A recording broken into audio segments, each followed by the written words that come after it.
معدے سے متعلقہ جو وجوہات ہے اس کی سب سے بڑی جو وجہ ہے وہ ہماری خوراک ہے. خوراک ہماری ہائیجینک نہیں ہے، اس میں بہت سارے جراثیم، بیکٹیریا اور وائرس شامل ہوتے ہیں. ہمارے یہاں جو ٹرینڈ ہے وہ اسپائسی فوڈز، آئلی فوڈ، اس کا ٹرینڈ ہے. اب میں بھی اگر جاؤں اپنے گاؤں ولیج، یا پیرنٹس میرے بھی عام طور پہ پراٹھا آئل، وہ سمجھتے ہیں کہ شاید آئل پراٹھا جو ہے وہ صحت کی نشانی ہے، حالانکہ یہ سب سے زیادہ اسٹامک کی پرابلم کرتے ہیں.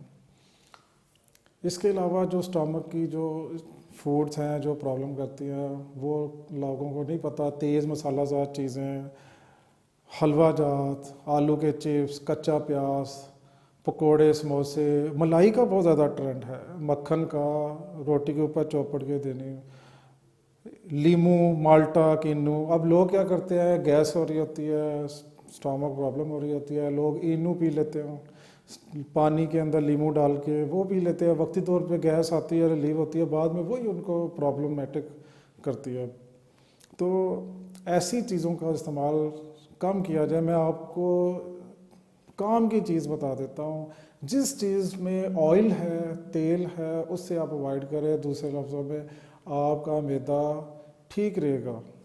ایک اور بہت بڑی وجہ جو کہ اتنی زیادہ توجہ نہیں دی جاتی، اور میرے خیال میں اس کے متعلق ہر ڈاکٹر کو چاہیے کہ وہ اپنے مریض کو کونسل کریں، سگریٹ اسموکنگ. سگریٹ نوشی ایک تو جان لیوا ہے، کینسر کا موجب ہے، اور دوسرا اس سے معدہ اتنا خراب ہو جاتا ہے کہ لوگ اندازہ نہیں کر سکتے. معدے کا کینسر تو الگ چیز ہے، لیکن یہ السر کو ٹھیک نہیں ہونے دیتا اور معدے میں تیزابیت پیدا کرتا ہے.